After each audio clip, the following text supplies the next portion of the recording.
aka Mixed in Transition, and I am just here to hopefully do a short video and talk to you about why I transitioned and how I really didn't have a choice in the matter. I just thinking that my story might be helpful to other women who may be going through the same thing and not really realizing why. So I just wanted to put together this video. I've mentioned it in some of my past videos that I would eventually do this, so I thought that I should just go ahead and do it so it's out there and can hopefully help somebody else.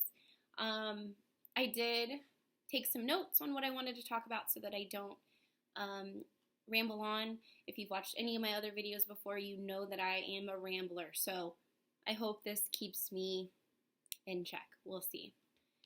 So I guess the first thing that I should start with is in April of 2013, I decided that I wanted to stop taking birth control. I had been on it for a long time, and I just wanted to give my body a chance to be itself without having any sort of chemicals altering, any of my hormones, any of my chemical balances and things like that. So I thought I, would just get off of it and it'd be no thing. I didn't even, consider any of the side effects or what it would do. I thought, well, maybe I'll gain weight and I might get some acne, like nothing that I didn't think I could deal with. So I just did it. I just stopped and carried on. So that was April, and then of October of that same year, I started to notice that I had a lot of excessive shedding. Taking a shower was traumatic. I would cry like every time I showered just because hair would just come out and come out. Even if I touched my hair, strands would just fall, and it was just the scariest thing. I was always in a bad mood. I was just because it was so much. I was really discouraged. I thought that, this is my life. I'm going to end up, by the time I'm 25, I'm not going to have any hair left. So I was just really scared all the time. And I went through periods of, I would tell my boyfriend and my mom and my sister, and everyone's just like, oh, it's in your head. It's not anything that you need to worry about and stuff like that. But, as time went on and I could show proof, look, this is all of the hair that fell out today. I think they started to believe me and yeah, I guess, this really is a problem. So come the following summer, so summer of 2014, I decided to go to a dermatologist to see if there was anything that they could recommend or find out what was going on, really. So I went to the first one, and I really liked her.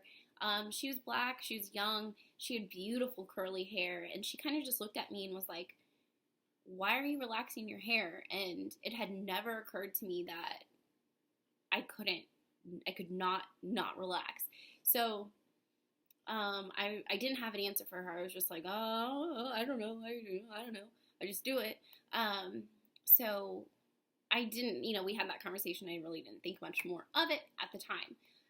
But she did eventually tell me that, they took pictures of my scalp and things like that. And she told me that I had androgenic alopecia. And androgenic alopecia is basically for women, and it is male pattern baldness, which, if you've ever seen a bald man, a lot of times their hair on the top of their head is missing, or, it's bald there, but they may still have some around here. So that was really scary, but I decided that I should probably get a second opinion. So I ended up going to another dermatologist who basically said the same thing. And both of them said that what I needed to do was start taking a medication called spirolactane or spirolactone, something like that, which is essentially a medication for high blood pressure.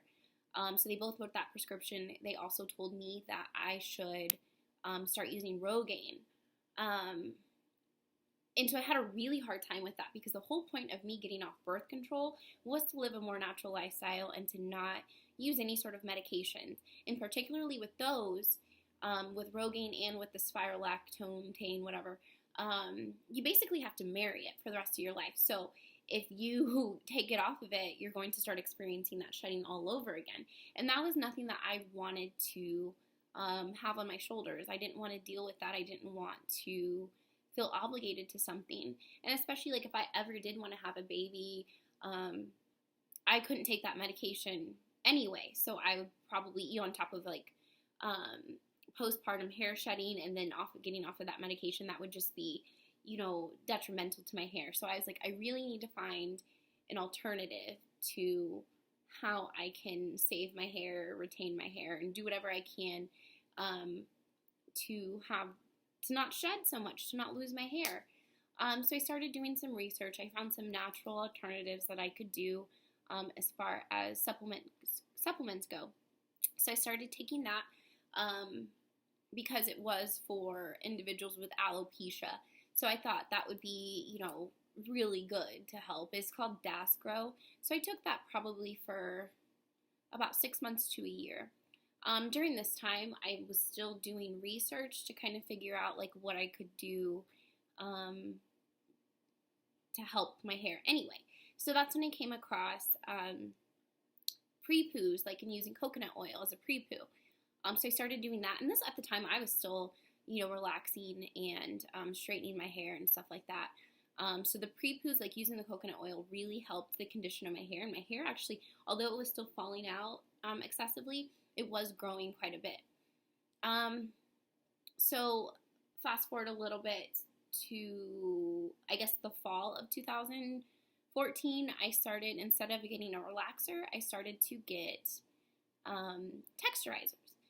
Just because I thought, well, you know what, this will be, less harsh on my scalp and things like that, and, whatever. Come to find out, I probably should have just been getting texturizers anyway, because my hair would come out bone straight with just that. So I did that for a couple of months, and I was fine with that, and I was still straightening and still doing all of that stuff. And at the time, I was starting grad school, so I really didn't have a lot of time to do much with my hair anyway. So that went on for a while, and then of October of 2014, October 10th actually, I got my last one. And then from there, so in the wintertime, I started to do a little bit more research, and my hair was still shedding excessively, and I was still really scared that I was going to lose it, and I had lost a significant amount of hair at that point. So I was like, I don't think I can continue on getting relaxers.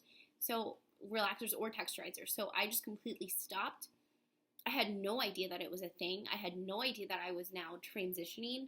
I had no idea what to expect. I didn't know anything at all. So as I started doing more research, I was like, oh, this is a thing and people do this. So come January, so about 3 months after my last texturizer, I realized that I'm going to do this. I'm going to transition and be natural. I have not had my natural hair since I was like 9 years old. So it was, time for me. And the beauty of it too was that going natural was definitely in line with what I was trying to do in the first place by living this more natural lifestyle and everything like that. So I decided to transition, and I never looked back from there. But what I did after doing more and more research about why this was happening to me, and kind of not really wanting to accept this diagnosis of androgenic alopecia, because the prognosis on that is like a forever thing. So I was just like, I can't be okay with this. I don't know that this is really what's going on. So my point to this whole video anyway, so I'm getting there, is the fact that a lot of women actually online have talked about, and doctors won't tell you this, and I get why they won't tell you this, is that going off of birth control basically caused an early onset of androgenic alopecia. And typically for women that get this, they don't get this till they're like 80, 90 years old. So with that, I had an early onset due to the cessation of birth control. And this has happened to a lot of women, and the time frames added up. So it was about 6 months after coming off of that is when they noticed a lot of hair shedding. So I was like, this is what's happening to me. This is what's going on. So it's really a thing, and I want, you know, women out there to know that if you notice something, you've changed medications, you've stopped taking medications, anything like that, you know, what we put into our body really does affect our hair. You know, our skin and our hair are the last things that our body wants to take care of because they're not necessary. So when your hair, your skin is affected, or you feel like it's bad or something like that, you know, you really need to start taking care of the rest of your body so that your body can work on taking care of the things on the outside. So a lesson to you, if you are thinking about going off of birth control or going off of any other, well, mostly just birth control, because that's all I really know about. But so the thing that you can do with that to kind of avoid what I went through is the time when you decide to go off, you can't just stop cold turkey like I did. You really need to, you know, talk to your doctor about getting less and less prescriptions that have less hormones in them. That way you can, it won't be such a shock to your body, and your body can get used to the lower dosages. So that's my lesson to you, and I hope that this has been helpful, and that maybe somebody out there can benefit from this, because I would hate to see any other woman go through what I did, and some of the videos and blogs and things that I follow with other women that are transitioning or experiencing difficulties with their hair. Like, that is just very near and dear to my heart when I see other women that are experiencing hair loss or bald spots, because at the end of the day, it really does affect us, you know, physically and emotionally, and so it's just a really sad thing, and all I ever want is for everybody to feel happy and healthy and beautiful like they are. So that's the end of this video. So if you have any questions or comments, please leave them down below. I would love to talk to anybody that has any questions about this. Yeah, I hope that was informative. Sorry this was longer than I thought it was going to be, or what I intended it to be, so I apologize. But yeah, I think that was all that I had on my notes. I kind of abandoned that. As you can see, I didn't even look at it. Anyway, like I said, please leave any questions or comments down below. Like and subscribe. I do hope to do more videos about natural remedies and different things that you can do with your hair if you want to take a more natural approach to hair care, skin care, whatever it is. So anyway, thanks for watching. Until next time. Bye, guys.